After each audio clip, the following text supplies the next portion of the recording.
Thanks everyone for having me here, more specifically Dr. Beloo.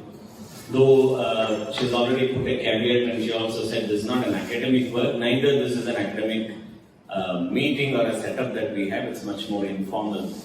And she's also said that don't tell too much about, we need to have more on the conversation, but all said and done, I have to do justice to the book that's been given to me and I've made some notes, perhaps I'll say a few things. Now, the very title that she has given, Antaryatra, perhaps resonates very well with what Krishna says in Gita, or what people have said on many occasions. Each one of us try going in that search. As I said, that ours is a culture that has never answered anything definitely. Because we are essentially seekers, not believers.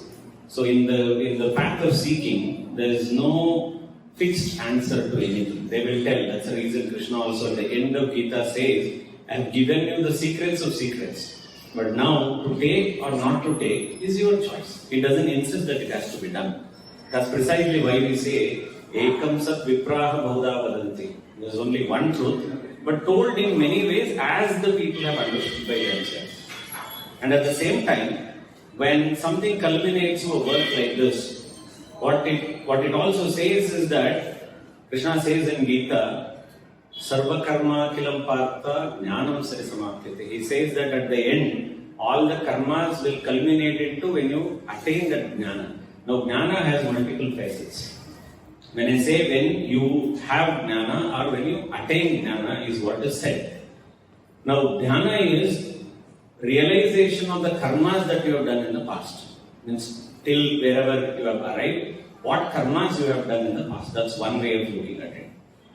Second is, jnana is also that when you realize that this is perhaps a time that I need to introspect and then take it forward. That's the second part. And the third part is that Krishna himself is jnana. When you just start experiencing him. In our tradition, there is no explanation that can be given. Explanations fail, where it's only an experience that you encounter and then you jot down those experiences. For me, this Antaryatra is nothing greater or nothing lesser than an experience that perhaps she has tried to bring out using a Vedic tradition only. This dialogic subject is a Vedic tradition. Somebody is asking a question, somebody is answering. And that's something that we have had throughout in the history. Even Gandhi uses the same thing in Hind Swaraj. He is only asking questions, he is answering. Here you have a subject called Yuvan who goes on coming up with these questions and then this is answered throughout. That's one of the reasons why I felt perhaps that it's very evocative, introspective and also spiritually rooted work that reflects on author's deep engagement with the inner journey of the self-discovery, transformation and also integral living, which is the deep concept or the base concept in Sri Aurobindo's understanding itself. Now, set against the backdrop of Sri Aurobindo's and the mother's teachings, the book transcends the boundaries of mere autographical or autobiographical narrative. Instead, it takes the form of a reflective memoir, philosophical musing, and also the inner dialogue that the author herself is actually going through, which she is juxtaposing in different ways to get an answer. And she's reflecting on what answers she has found so far. And she's also taking rescue in the masters, or already the teaching that is existing.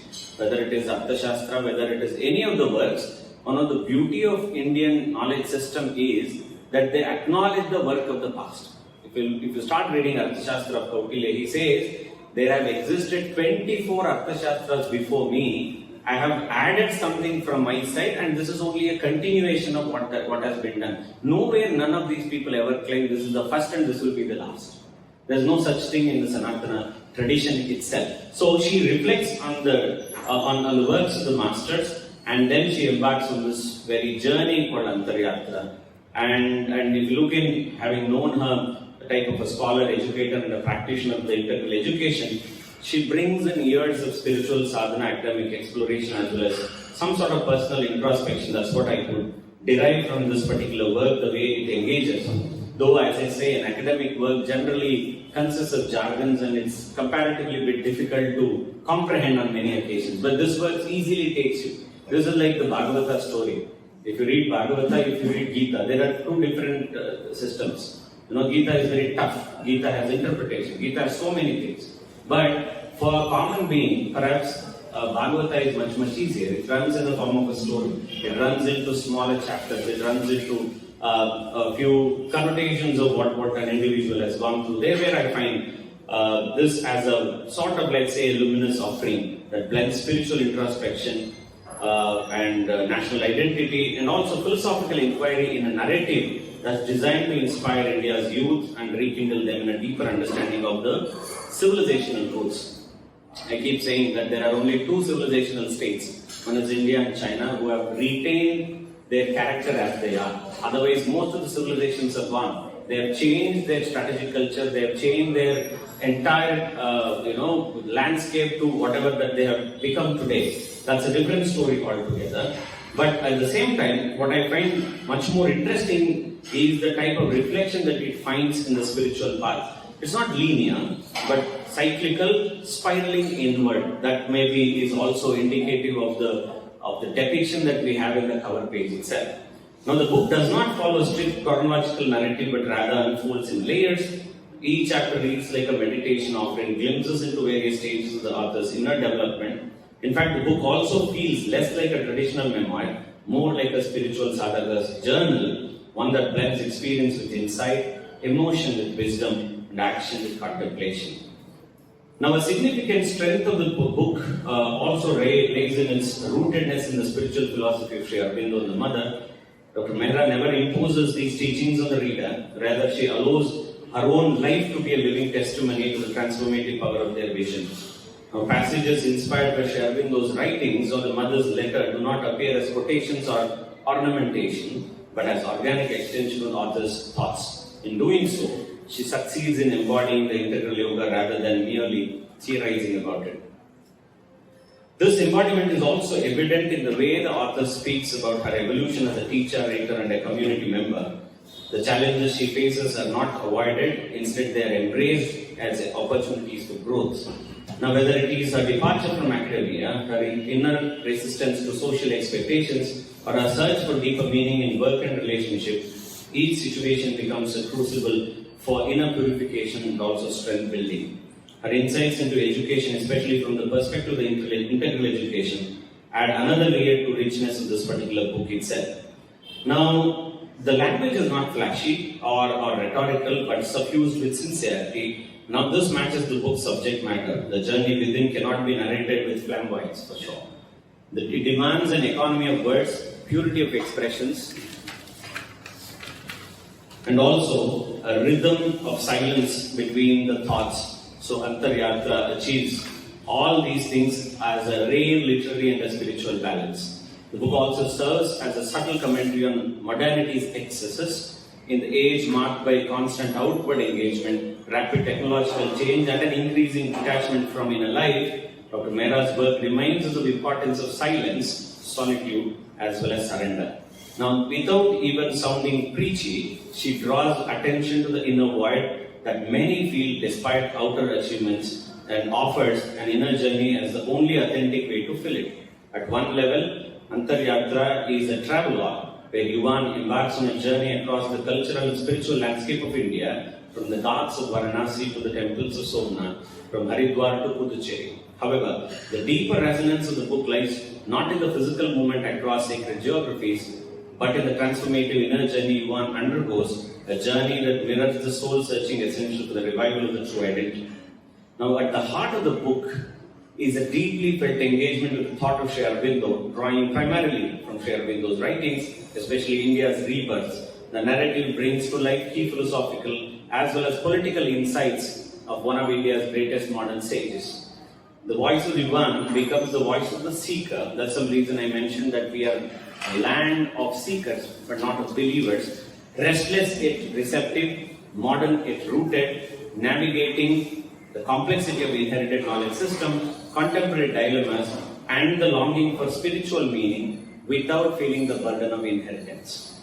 Now, one of the defining strengths of this particular work is its ability to translate the abstraction of Sri Aurobindo's thought into lived experience.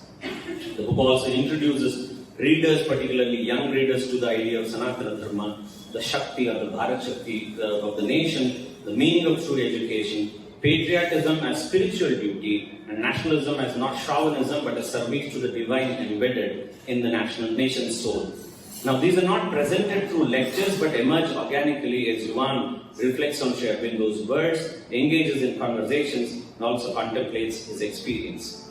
The structure of the book also reflects its meditative character, divided into 37 chapters. Not easy to write, how she jotted, I don't know. Now, each segment serves as a vignette that brings out a particular insight, often prompted by a place visited, a person met, or a passage read. For example, in the early chapter, Yuan reads, Mother India is not a piece of work, she is a part, a godhead. This is from chapter 1, Jai Ma Gange, Jai Ma Bharati, page 18. Now, this moment of epiphany actually becomes a cornerstone in his journey, not just geographically but spiritually.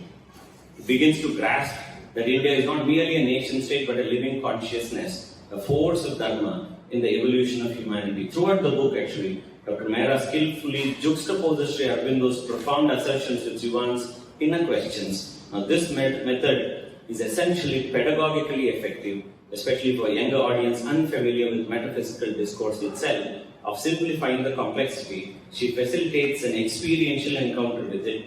When, let's say, Yuan reads, I quote, the future belongs to the young, a brave, frank, clear-hearted, courageous and aspiring youth in the only foundation on which the future nation can be built. This is from chapter 3, page 29. The words become a personal call, not just a historic quote. That's the reason I say this particular prose is a deliberate and serene, echoing the rhythm of the spiritual reflection. While deeply philosophical in places, it maintains the tone of accessibility. The dialogues between Yuan and his friends Rishi, Aman, Pranam are all natural and well-crafted, providing a generational perspective on the search for identity, meaning and rootedness. Their shared experience, whether discussing India's cultural richness, exploring ancient temples or watching the Ganga Aarti, are occasions of revelation, not just tourism. I can go on and on, but I am told that it is meant to be largely on a discussion mode. But again, just to say last few words, Dr. Mehra's book is also a powerful affirmation of the potential of literary narrative to shape national consciousness in times when India's youth are overwhelmed by, let's say, a consumerist culture and also confused identities. Antaryatra stands out as a beacon. It invites reflection without dogma, pride without chauvinism, spirituality without renunciation of life. The book's greatest contribution may well be the reclaiming of patriotism as a sacred act. In the words of Sri Aurobindo, the spiritual force within not only creates future, but also creates the materials for the future. This is exactly how it is. It goes on just to end so that it facilitates the discussion within the given time frame that I have. It's a rare blend. The work is a rare blend of spiritual insight, nationalistic fervor, and also literary elegance. It is as much a call to rediscover India's inner truths as it is an invitation for the reader to walk the path of inner awakening. Now, for students, educators, and spiritual seekers, and all those yearning to understand India beyond headlines and hashtags, this book is not just a read, it's a journey. As Yuan discovers, so does the reader, and in the process, both come closer to discovering themselves. Thank you for your patience, listening.